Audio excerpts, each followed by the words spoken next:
Hi. I'm the Time Ghost. Sorry about the noise, this place is still under construction. Last year, I resolved to make a YouTube channel, but I procrastinated.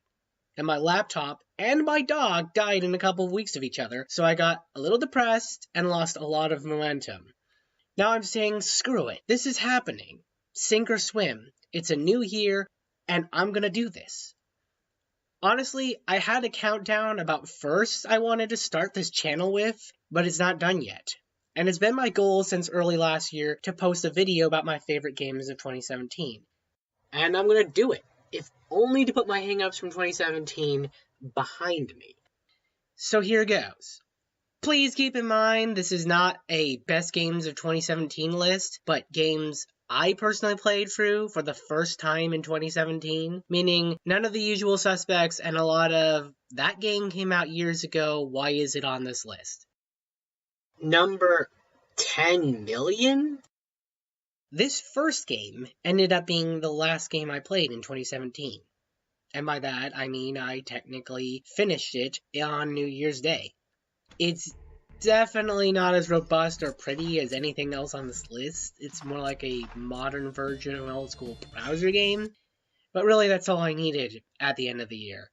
It's a match 3 game with a timer that can be pushed back with solid play, causing me to abandon my usual quest for perfect moves, frantically attempting to keep ahead, and no matter how good a run is, I'm always ready to try again and push a little bit further. It also has solid mission structure based on skill-based play and resource gathering that provides additional goals early on and feeds the most addictive game loop on this list. I started playing sometime around the 28th of December, and 5 minutes later, it's New Year's Day and the ending credits are rolling. A wonderfully cathartic note to end 2017 on. Number 9. Funny story, I've been gradually warming up to MOBAs and online shooters over the last 5 years. But by the time I gave Splatoon a chance, the sequel had already become the definitive edition, so I decided to wait until I got a Switch to further investigate the franchise. Wouldn't you know, the Switch bundled with Splatoon 2 came with hot pink and, more importantly, neon green Joy-Cons. Sold. Questionable purchasing policies aside, the inking mechanic appeals to my OCD, and several months later I'm still learning new creative ways it can be used for vertical movement, stealth tactics, and disrupting someone's rhythm by inking their turf under their feet. The single-player campaign wasn't great, but it did its job, and the final world has some memorable moments, like this level that would be perfectly at home in Super Mario Galaxy. Of course, the best part of the game is Splatfest, picking teams based on petty schoolyard arguments, and sometimes based on team colors, is stupidly compelling and cathartic, especially when it comes with a unique map every time. Splatoon 2 is the only 2017 game I beat in 2017, because it was quick and easy to pick up. But I kept playing it in 2018 because it was fun and difficult to put down. Number 8. It's some kind of testament to how far back I am in my backlog and how small percentage of the games I wanted to play last year that I actually got around to when I played Rune Factory, a fantasy Harvest Moon on the original DS, in the same year that gave us Stardew Valley's Switch port. I did have fun with Rune Factory though. Even if it's poorly executed, the synergy between action RPG and Harvest Moon's farming is something I really love. This is a version of the formula in which a watering can be upgraded to water 20 tiles at once, or you can just craft Zangetsu from bleach. Crafting in general provides more incentive to grow crops, mine, and grind monsters than the other Harvest Moon games I've played, and some of these weapon designs are kinda cool. Unfortunately, it's horribly balanced, with barely anything netting a noticeable profit in early tier, but max tier floods the player's wallet with cash they have no use for. In the end, the most compelling thing about the game was probably the balancing act between growing crops out of sync to take advantage of this stamina reward system, defeating all the enemy generators in one trip for a dungeon so you can fight the boss, and still finding the time to talk to all the NPCs in one day. That's not a loop anything but the top 3 games matched, so I'm cool with this filling the Harvest Moon niche for the year. Number 7. I've been playing a lot of 3D Mario lately. Almost as if I had intended to play some sort of new Mario game before I ran out of time and hard drive space. With that in mind, Sunshine is better than I remember, though Corona Mountain can go rot in a hole. Galaxy is still great, though the Daredevil comments can go rot in a hole. And Super Mario 3D World is New Super Mario Bros. In 3D. A spin-off franchise that, you guessed it, can go rot in a hole. Thankfully, even though a lot of it is more of the same routine, the Z-axis does give New Super Mario Bros. Played out level themes more to work with. And credit where credit's due, they actually put a little bit of effort into mixing things up by adding strictly puzzle-solving levels like the wonderfully charming Captain Toad levels. They even went a little meta with Mount Mustache and Great Gulpole. It also doesn't hurt that the catsuit is one of the best power-ups introduced since Super Mario World, and Bowser using it at the end was a nice change of pace for how Bowser fights are usually handled. Bringing the power-ups and marathon style of the 2D games into 3D is something I've wanted for a while, and though it brought aspects from the new Super Mario Bros. Franchise I dislike, it was still fun enough to get me through the first 2 special worlds after the end, and I think that's worthy of this slot. Number 6. Oh look! Another game with a high-profile sequel released in the year I played it. Professor Layton and the Diabolical Box. This game builds on a strong foundation Curious Village setup, adding and upgrading where features were necessary. Like the memo function, which is a subtle quality of life upgrade that makes note-taking so much easier. The hamster exercise and the tea mixing minigames provide far greater incentives to tackle every puzzle than decorating a hotel room with cryptic hints, and traveling to multiple locations makes the mystery more dynamic and open-ended.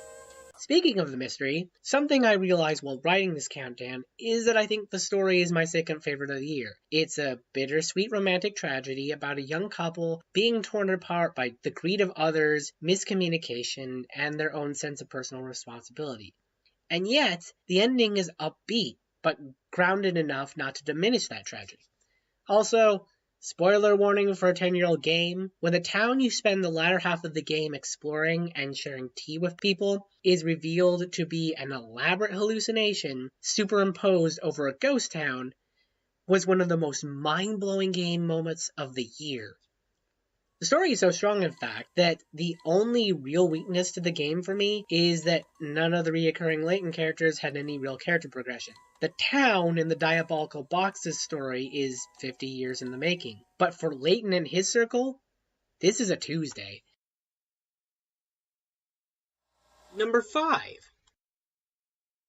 Continuing the trend, though not exactly, in the year that multiple anticipated collectathon games finally came out, I ended up playing an older Xbox arcade game, Fez.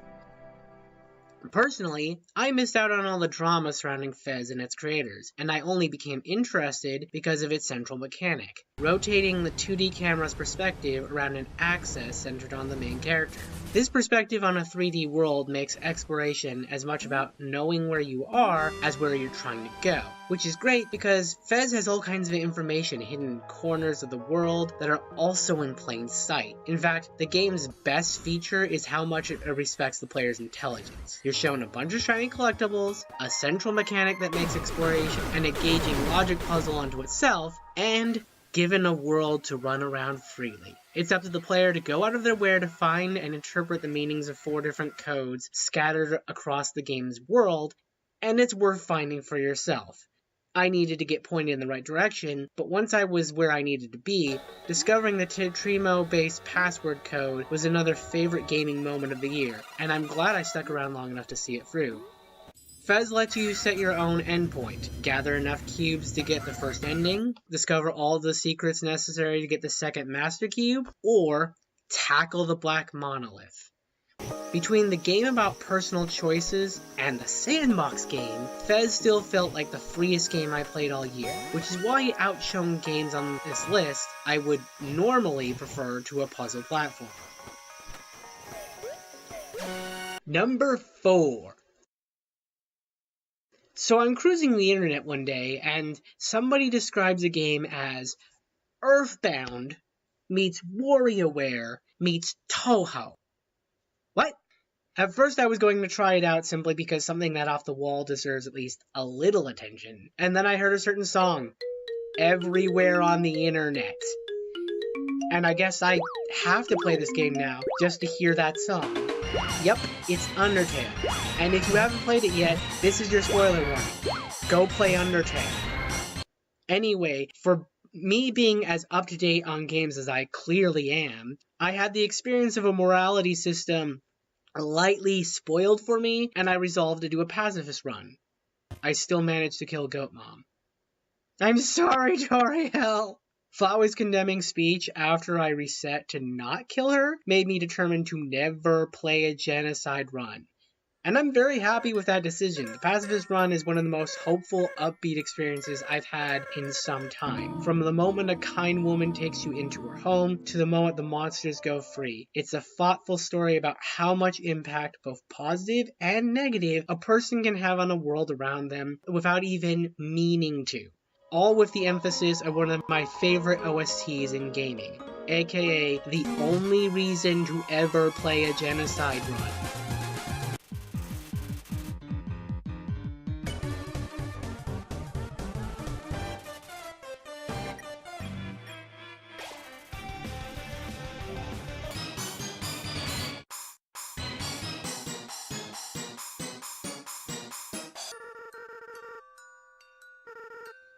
I do have qualms with the gameplay, however. The act command isn't nearly as fleshed out as the defensive portion of the game, and most fights turn into simple puzzles or endurance tests. Character customization barely exists in genocide mode, let alone pacifist, and the one minigame practically mocks you for wanting to play a minigame.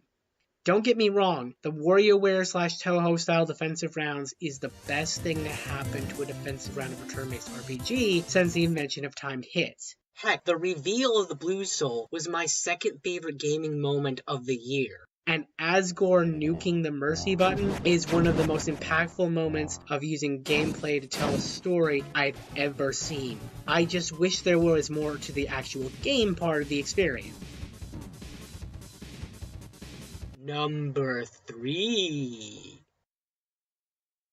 Before I played Undertale, I knew it was high time I played its spiritual predecessor, Earthbound.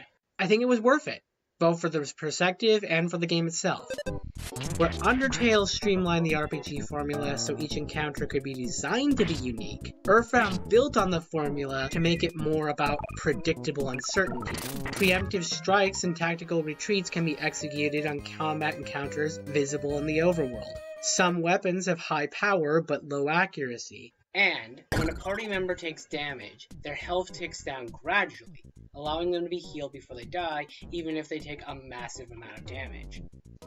Where Earthbound truly shines in this department is fast travel, which requires positioning and finesse just to avoid crashing every 5 seconds, and the stupidly small inventory each individual character has. Weapons, armor, key items, and healing items take up space alongside additions like condiments, teddy bears, Jeff's gadgets, and the rockets, which are easily the most useful damage item in any RPG I've played. This level of inventory management deep inside a dungeon leads to some of the more dynamic moments from a gameplay perspective, especially when considering the best feature designed to alleviate the inventory limits, the pizza delivery service, which won't deliver for 3 minutes in real time, allowing healing items to be used before he arrives, essentially adding an inventory slot if you plan ahead.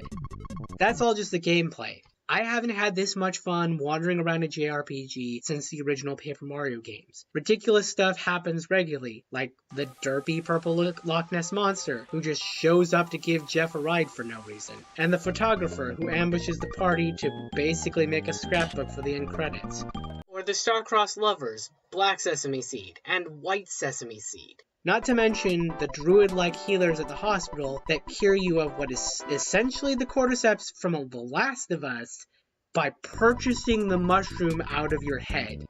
Finally, my favorite gaming moment of the year was when Brick Road, a guy who paints hint signs and makes fun, safe dungeons, erects a statue in the middle of the desert big enough to hold a whole dungeon, and then, to help the party, he becomes the dungeon and a temporary OP ally.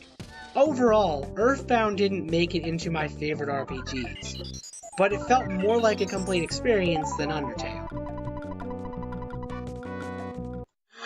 Number 2! Now we come upon the last of the games that I played instead of their newer, better sequel, Persona 4. I can't really say why I put this off for so long because I've wanted a legit school simulation juxtaposed with RPG gameplay for years, but I finally gave it a shot, and it totally delivered. Despite having gone through most of college, I ended up learning real-life facts from the trivia in each class. Go figure. Beyond that, despite being homeschooled most of my life, I really relate to the struggle of balancing homework, job, social life, and hobbies. It's a very chaotic and engaging time management challenge the game really captures with the kidnapping time limit, unpredictable weather, differing schedules of the NPCs, and the various holidays made more deliciously stressful by not telling the player exactly how far they are along to the next skill or social link. I really feel like I want to hang out with these people to do the many things, even though there's only so much time in a day, which makes it very satisfying when planning and dedication allows me to see a character's arc through to the end, and unlocks their max arcana. Speaking of the Arcana system, in a year where I only played anemic RPGs, I finally got a game with character customization that had some meat to it, and I min-maxed my heart out, trying to get the perfect personas with the most buffs, the right types, and especially the right skill pool. Between the preemptive strikes, extra turns rewarded for evasion and social links, and the glorious knockdown effect caused by hitting a target with a type-effective move, it made it possible to not only rack up big hits on the enemies, but to pull off my favorite thing in a turn-based game. A total shutout where the enemy doesn't get to attack once. Finally, the soundtrack wasn't as good as Undertale's, but I did get a few songs stuck in my head.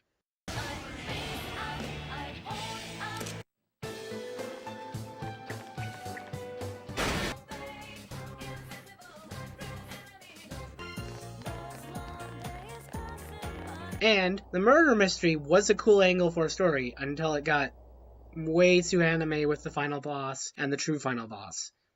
Persona 4 is the best anime I've ever played, and was one of the best games I played in 2017. It just wasn't number 1. Number 1. When I first played this game, it was with the mindset, yay, more Minecraft! And without a personal objective, I got bored, realizing it doesn't have the same appeal as Minecraft. However, a ways down the line, I heard the word Metroidvania during reviews of the game, enticing me to give Terraria another chance. Now that I've given the game that chance, I maintain Terraria is not as good of a buildy sandbox as Minecraft. Removing the third access literally removes a layer of depth from the experience, and I really hate how many enemies and events completely ignore walls and environmental hazards. Why then is the game at the top of the list? The game does add mass water transport and summoning statues to the formula, but more importantly, everything else about the game is fantastic. Terraria shifts its focus from building structures to engaging in hectic combat encounters as you explore the world. The variety of the combat styles is downright ludicrous, with the melee category alone including swinging and stabbing weapons, as well as mid-range weapons like boomerang and flails, that all have different attack angles and utilities. Then the range weapons include magic books, staves, bows, guns, and run weapons that all have different arcs, rates of fire, and special features. There are 5 whole accessory slots, adding a double jump, a wall jump, a hover, and grappling hooks to tackle any challenge from any angle. Which is good, because I wasn't kidding about those enemies. They come in all shapes and sizes, and because even during the day the encounter rate is so high, a solid mix of types will show up to ensure you always need to keep your wits about you. When you're not fighting monsters, you're digging down into the earth, or you're exploring the far corners of the map because the game has plenty to see and do. There's all sorts of loot that can only be found by searching for it, like crafting supplies, accessories, and health upgrades. Each world generates with 1 of 4 dungeons and 1 of 2 creeping mounds that have rare loot, but special challenges, like deadly bosses that trigger if you mine the wrong thing. NPCs with unique designs show up after certain achievements, and once they are rescued, they can sell rare items, or send you back out on quests, like fishing in all sorts of unsafe places. And after all that, you can fight an infinitely tall monster that chases you across the entire map. If you kill it, hard mode activates, unlocking new quests, a new biome appears, and a mass quantity of harder monsters start spawning in the world. Terraria isn't better than Minecraft overall, but it is better in certain areas, and considering Minecraft is one of my favorite games, that earns top of the list status. So those are my top 10 games I played in 2017. I've got plenty to catch up from last year, and really hope I can get around to playing some of the games that come out this year. For now, I need to get back to building the studio. Merry Christmas? Happy New Year. Enjoy the rest of your day.